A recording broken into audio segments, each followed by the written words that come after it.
All right. Second episode, Digital Bromads. We had quite a weekend. Sure did. Our first adventure weekend. I think the first weekend, we just kind of kicked it. Just got acquainted with the area. Slept a little bit. Slept a little bit. Well earned. But this weekend, we decided to do some adventuring. We have a local friend here named Jose. Shout out Jose.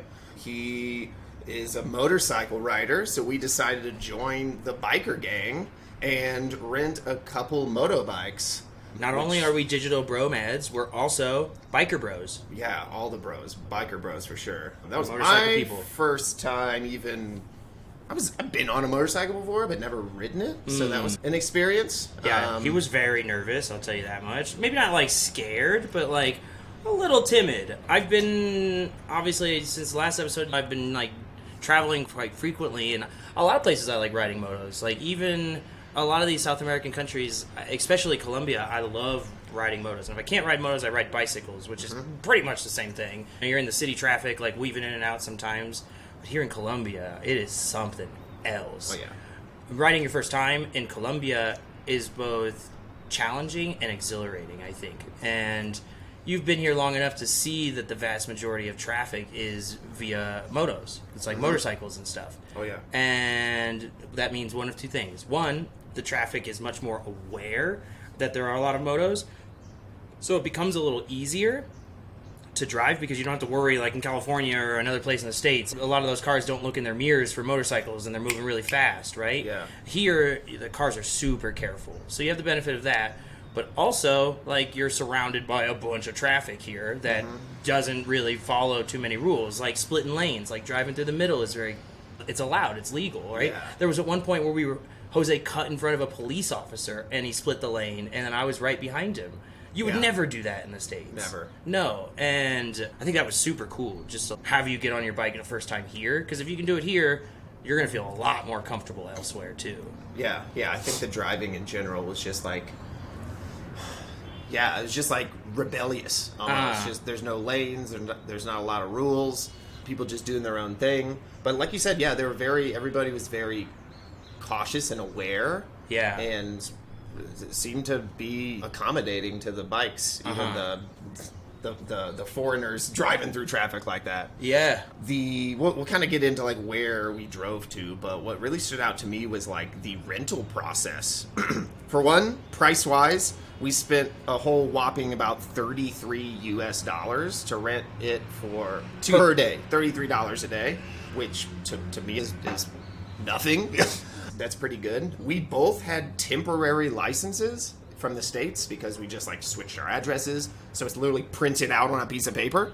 And they let us do it for some reason. Yeah, they kept asking for officials, but I was like, nah, this is official. And they were like, okay, that sounds good. Yeah, we do have our international driver's license. I think they're both expired. They didn't ask for that. I think, low-key, that's a scam. I don't even think that matters. No, there's been one time in my entire travel, even beyond just being a nomad, that I've actually had to... I've needed that. Was it Greece? No. When they rented those... I think they asked for it in they did ask for it in Greece. I forgot about four-wheelers. that. That's not what I was talking about. One time I got pulled over in Indonesia, riding a moto over there. Very similar situation as Colombia. Everybody rides motos in Indonesia. And...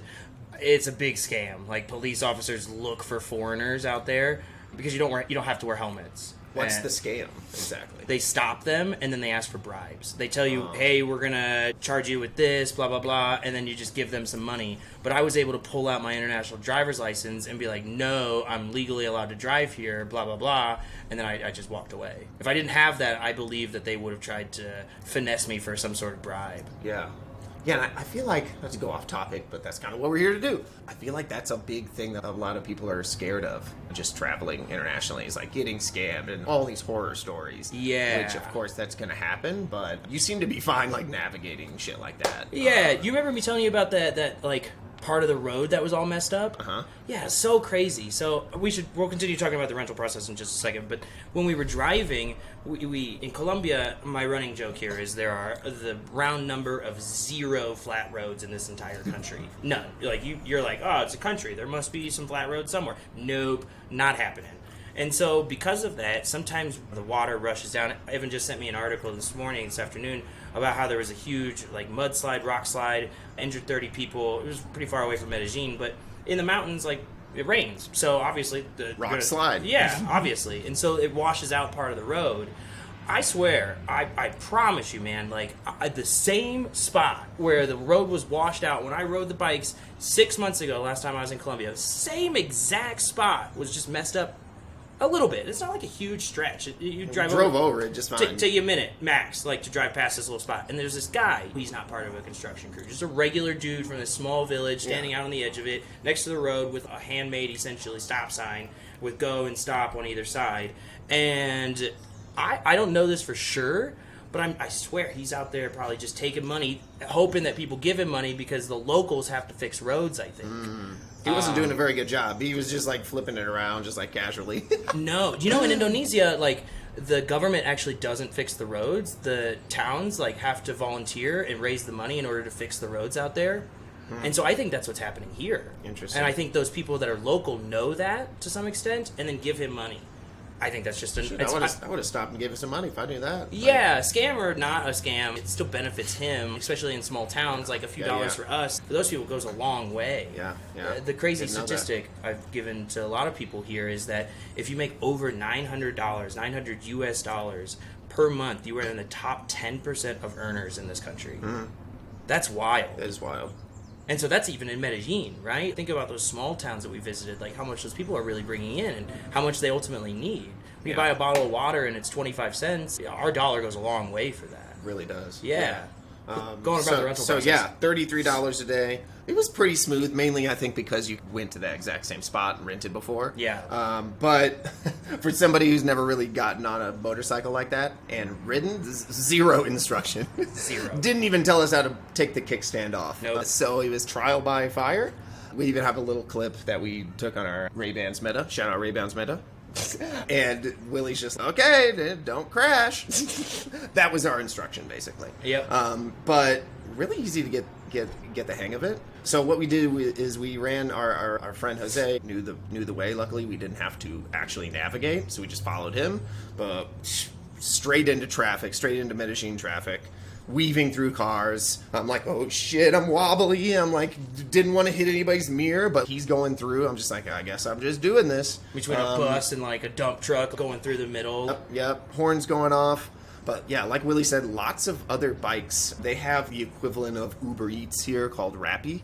And tons of them are on bikes. They're holding like giant backpacks with everybody's groceries. I think is insane. Massive bags. So they're just like whipping through the city, just delivering people's shit.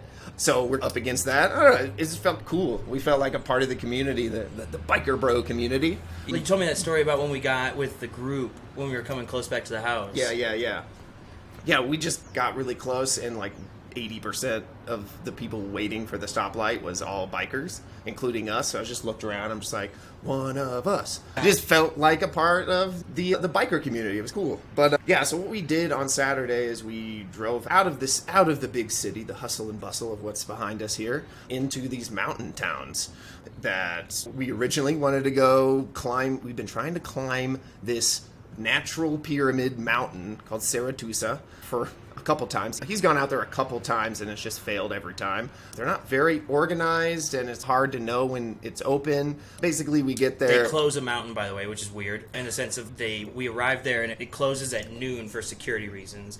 Big fact is there is no security anywhere in this country except on the mountains for some reason. Doesn't make any fucking sense to me. All their police and security just happen to be on hiking trails for some reason? My guess is that the way that they describe this mountain is dangerously difficult. It's literally a pyramid. We actually connected with a guy who was a guide. He had the whole thing. He had like gloves, a bunch of ropes. Climbing ropes. Because you literally have to almost rappel up. Is it repelling if it's up, or is it repelling if it's down? It's repelling if it's down. Yeah. You're scaling a mountain. So videos, like you're going straight up. My guess is afternoon, it just gets even more dangerously difficult. But we weren't really aware of why that was. But a big thing is, I was telling Evan, our buddy Jose was telling me what the word tusa means here in Colombia. And Tusa in and of it, Cerro is hill, right? It's like it's not mountain. Montaña is mountain, but Cerro is like, it's just the name of like when you want to call a mountain something when you're going to hike it. Like there's other hikes that we did, we'll talk about in a second, but they all start with Cerro. And then Tusa is when something reminds you of something, right? So we have a buddy that Jose also knows that's not with us. He was saying that Evan and I give him Tusa, right? And that means like we remind him of the other buddy that we know. And so Tusa, in this sense, I believe means pyramid. Like it reminds you of a pyramid. It is a straight up. It looks like a 5-year-old drew the mountain. Yeah, it's crazy. It is so steep, ridiculously steep. Like you said, dangerously difficult. Dangerously difficult to hike, and also dangerously difficult to figure out when the hell to go up it. Yeah, it's very difficult. And yeah, we like drove out there. So crazy. I've been making a joke about this. I asked people, we had to go 20 miles. Cerro Tusa is 20 miles away. And I say to people, how long do you think it took us to get there? No traffic, nothing like that, just straight open roads. How long do you think it took us to get there? Everybody's, I don't know, 30 minutes, 45 minutes, 20 minutes, maybe an hour. Nope, you guys are all wrong. It is not even close. 2 hours. 2 hours to go 20 miles. That goes back to what I said. There are 0 flat roads in this entire country. You weave in and out of all of these. You go down the mountains. You have to go back up the mountains. It's all over the place. One of the main reasons was one of the highways was closed, probably because of landslide or something, right? No, they've just been building that highway for a very long time. Yes and no to the landslide part, but they've been building like the one highway for a long time. Back in the day, Colombia started as those roads that you build on like your property that have 2 lanes of concrete for your wheels, your 4 wheels. Started like that. All roads, to my understanding, in Colombia started like that. Then they built the 1-lane roads, then they expanded them to 2-lane roads. Now they're starting to build highways. It's just starting to happen. And the highway is new out there. And so there's a portion of it that has been just collapsing over and over. They build it collapses. They build it, it collapses. And so this portion of the road has been the highway, which would make this 2-hour travel into an hour, has just, they've been working on it for over a year now. And it's still not, it wasn't open when I was here last time, and it's not open now. But I think that's what, as much as I would like to get there quicker, you'd think, if I'm in the States and somebody says to me, hey, you trying to drive 2.5 hours one way to somewhere? I'd be like, that's a hard no for me. I'm not trying to drive in flat land, because I'm from the Midwest. I'm not trying to drive in flat land 2.5 hours to go somewhere that's probably going to look like where I live in the first place. Yep. I actually really enjoyed the 2 hours. It was so great, yeah. We drove the 2.5 hours, and then we opted to drive another 45 minutes away. And then Jose was like, hey, there's a route when we go back that's an hour to get back to Medellin, or we can go this way where you can go up and down the tops of the mountains, and that's 2.5 hours. And I was like, we both said, let's do the 2.5 hours. Like, are you sure? Are you really sure? Yes. And so we spent 12 hours on these bikes driving around. I don't regret any moment of it. Are we tired? Are we exhausted? Absolutely. Slept till, on Sunday, I think Evan slept till 11 or noon, and pretty similar for me too. Yeah. But the cool thing that I think about what Jose said about the towns is it's a normal thing for the people in the big city of Medellin to, on the weekends, to go drive out to the smaller towns to visit family, to soak up the culture, to eat the food, to hang out. Because I noticed a lot of people out in these really tiny towns, surrounded by mountains, just like like you said, at the center of every town is a church and a basketball court and a bunch of little places to eat. And it was just flooded with people from the city. And I thought that was very interesting and cool, because in the States it's the opposite. I feel like, at least where coming from Chicago. So I didn't leave Chicago to go to the suburbs to get culture. I just stay in the city. So I thought that was cool. When you walk around Grant Park during the summer, you'd expect to see a bunch of people in Chicago, right? You'd expect, Grant Park is huge, right? It's massive. You go there and there's people there, but not like here. The one thing I think I've really loved about Latin and South American culture is their use of outdoor spaces. Oh yeah, they're everywhere. Parks are full. Even in Mexico City and Argentina, Even a little bit in Brazil too. Like, the parks are full. People go out and they do stuff. In these small towns, people were out and about. Even if they weren't from Medellin, they were, or from other towns, like, they were out in the streets, at the cafes, like, having beers, like, walking around. And not on their phones. Not on their Mention that, too. Yeah. Even the parks that we went to, like, the first weekend where we, like, couldn't go to that pizza place. Yeah. It was, like, what was it? King's Day? Three It was Kings like Day. it was the day before Three Kings Day. Yeah, people were just with their family, not on their phones. It was really refreshing to see that. While we were, of course, on our phones taking videos of people not on their phones. But it was cool. It's just like the difference of what they appreciate, I think. 100%. Was neat. People are different down here, man. It's refreshing. Yeah. Refreshing, man. Yeah, I completely agree.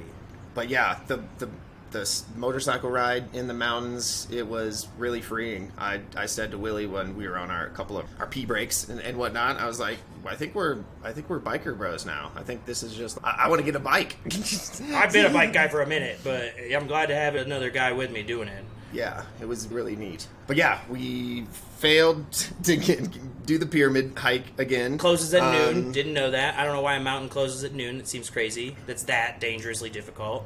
Yeah, and I'm trying to think of all the things. I found my new favorite drink called Cola Pola.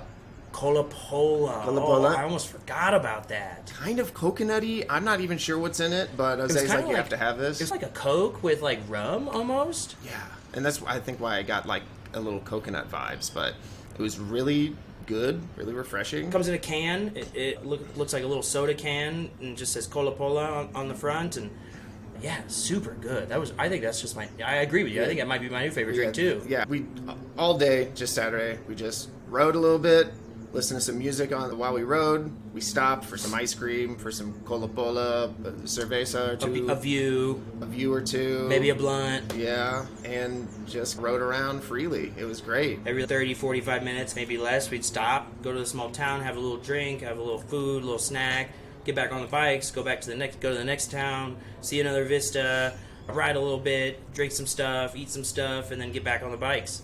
Yeah, yeah. Oh, you had chocolate con queso. Oh yes. Here, if you didn't know, they put cheese in their hot chocolate. Really interesting. I love me some hot chocolate. I've had friends that live here that like swear by it. And they're like, when you're there, you gotta try it. I'm like, okay, I will. So we did one of our last stops of the night. It came out in a giant like metal canister of hot cocoa with a little frother. You just froth it up a little bit, then you pour it into a bowl, and then you just drop the slabs of blocks cheese. of queso in it. And we had friends that were dipping it and just eating it. It was hard for me to process. It was okay. It was just all right. I talked That's about my this review. today. I said, one of my clients asked me, they said, what did you think of it? Because they saw it on my story. And I said, it's not good and it's not bad. I don't really think the cheese adds anything to it. I think it takes away from the flavor of the chocolate. You might fight a Colombian if you say that. But I really don't understand why they do that. I will tell you though, if you do come to Colombia, or if you're just genuinely curious and you want to for some reason put cheese in your hot chocolate while you're at home after you listen to this, the kicker for me and the way you make it good is you need a soft cheese, very soft cheese that's super easy to break apart and needs to be very creamy. The main thing is don't skimp on the quality of your hot chocolate. Bad hot chocolate with cheese in it that just like strings apart, not good. It needs to crumble and be super soft and milky. If that cheese is not like that and you get a poor chocolate, then it's just going to be terrible. Then, even more than what you thought it takes away, it's way worse. Yeah, it was just all right. I'm not craving. I wonder. I want to know the first person who decided to do that. Like, what would make this hot chocolate better? No, not marshmallows. Cheese. Let's put some cheese in this. Some hot Gouda, maybe? I'm not even sure what kind of cheese that was. chocolate. No idea. It did have. It was like fancy cheese. It wasn't like American Singles or anything. But we're in the middle of nowhere, like at this random open kind of walled place where there's just locals there. We're so far away from everything else. And we just pull in and then we just do that. Yeah. Also, that reminds me, something I noticed too. There's no closed kitchens. It's all like out, like you can see it is like part of the restaurant. I'm noticing every place. They don't really close up shop. Like there's not like a separate thing in the back where the kitchen, the chef's like doing his thing. Like, no, you're seeing what they're doing. I just thought that was interesting too. Even like door wise, there's no like walls to separate the outside from the inside where you sit. It's just all one spot. You remember the mall? Right, the mall over here too is like the mall is just has like an open wall in the food court. It doesn't close. There's just trees in there and stuff on like the 4th floor, and it's completely open. It's crazy. The weather is so nice here that you can do whatever you want. I'm sure that has a big part of it. Yeah. Cool. So that was kind of Saturday. I think we ended the night. Jose took us to a local spot, which is like an old skate park, where the locals were like looking around like, who the hell are these people? How'd they find this? How'd these gringos get here? All really friendly, don't get me wrong, but definitely we got some looks. What are you doing here? This is where we come to smoke blunts in peace. Like, why are the tourists here? Hundreds of people smoking blunts. Yeah. All at once. Police don't care. Yeah. It's wild. It's not illegal, but it's just not like enforced, I guess is how you can say it. I don't know what the real reason is, and I definitely don't want to speak at length about this because I'm not Colombian and I don't have enough information. Mm-hmm. But my understanding is they're blocked and they don't legalize it because of the cartel stuff. Interesting. I think that there's probably too much money from the cartel. And the government, to Jose's told me that there's more money in it being illegal for the government than legal. It probably caused more problems too. Yeah. Potentially. Yeah, I think so. Again, this isn't a political podcast, but yeah, maybe that's it. Like, it would just cause more problems than good. Yeah. But yeah, that was cool to be a part of that. And we, of course, like to partake in the typical tourist stuff, but we also are a little bit dark tourists too, if you could say. I know Willie's got some insane stories that hasn't been shared here yet, that in other countries. But yeah, a little of both. Yeah, so then Sunday, Willie said we slept forever, and then eventually Jose's, are you guys like gonna wake up and do this? My body was just so sore from the biking. Yeah. And just my weak, fragile bones and muscles were just like, what are you doing to me, bro? So we needed a nice sleep, but then Jose got our lazy asses up, and we, what they call, do sport. He wanted to do some sport, and what that means is, for this instance, was hiking. So we hiked 3 crosses, but the official Cerro de las Tres Cruces. Hill of 3 crosses. Yeah, nailed it. Yeah, the 3 crosses de las. So we're thinking he's done it before. I'm thinking, okay, it's just like a hike. I'm thinking like the hike in LA, like up to the Hollywood sign, is basically paved and shit. Like, okay, I can do that. No, it's like straight up. There's no stairs. The stairs are like someone came with a shovel and was like, chit, chit, there you go. That's pretty much it. There was like a handrail that was made from bamboo. It was, and it's a local spot. People do it specifically on Sunday. It was a little brutal. We made it through. We all were very winded and hot, and we decided to go late in the day, so the sun was right above us. We're on the equator, just so everybody remembers. Like, we're on the equator, and we decided to do this big-ass hike midday. It doesn't get any closer to the Earth, and we were like, let's go on a big hike. We were very hot and winded, and we got up to the top. This was the kicker, okay? We got up to the top. I collapsed, basically. I'm just, like, catching my breath. Jose's like, did you die? He kept saying again, I think you might die. Don't wreck and don't die. That's Jose's wise words. But we get up there, and there's, like, a whole-ass gym. I'm like, who is the insane person who's going to hike? How many miles do you think that was? I don't know how many miles, but it took us at least an hour plus to get to the top. Hike, treacherous. I don't think that's dangerously difficult. I would just call it difficult. Then there's like this whole cool like outdoor gym up there. People like working out, like the largest dudes I've ever seen in my life, just like pumping iron. And apparently that's normal. Jose said he has a friend. Like you said, I don't want to meet this friend. He might beat us up.